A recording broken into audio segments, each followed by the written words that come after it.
Hello everybody, this is Steve Wilson and the X-Craft's EJets video tutorial series. This is an update of the video tutorial series that we released back in 2016, but a lot's happened to the E175 and later to the E195, so we wanted to be sure to cover all the features, add-ons, and otherwise enhancements to the aircraft. With that said, thank you of course for stopping by, and let's get started. On the left side of your screen, our utility tabs come up. First item on the list is your menu. That pops up here, and you can resize that to whatever you want. This allows you to open and close doors, baggage hatches, toggle your ground power unit, toggle your ground equipment, and of course, request a pushback. We'll cover the pushback in a later video. You'll notice that you do have to have the pushback enabled in the main menu before that will work. So let's go ahead and do that. Request pushback. And there are all of your pushback options. Note that this is just as resizable as the main menu. This gives you all of your various configuration options for a pushback. We'll cover this, like I said, in a later video. Okay. Then we have the weight and balance calculator. And this is just a load simulator. It's something to give you the opportunity to create something of a realistic load based on the passengers, cargo, weight and fuel, weight and balance. We'll cover this in a later video as well. Then, of course, we have our checklists. Resizable, you can locate any place on the screen you wish. And of course, top right hand corner there, you can click them off. Observe also that if you just click on the tab itself, that will also hide any one of the four menu items.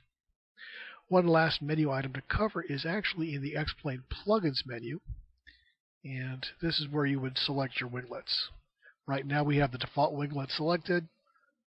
There's the enhanced winglets that were added to the 175 later in production. And you also have the ability here, here we go, to enable or disable the tab hotkey. This is pretty much related to direct keyboard entry, which we will get into.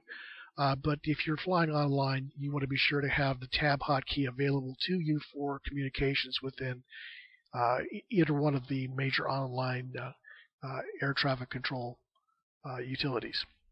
Okay, let's go back to default. I like those better. Alright, let's go into the cockpit now.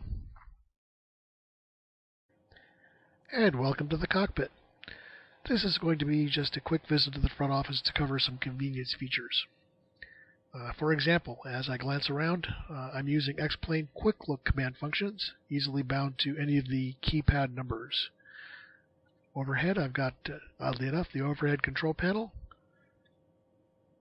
Dead center up front, I've got the flight guidance control panel. And down and to the right, I've got the center console. Off to the left, I've got the various rheostats to control lighting. And of course, if you feel the need for some fresh air, you can always open the window. Just underneath the rheostats for lighting, we've got a little settings icon. That'll bring up two more icons, one for the FMS and one for the radio. If you wish, you can toggle the FMS between the provided Tecton FMS as well as the X-Plane default FMS.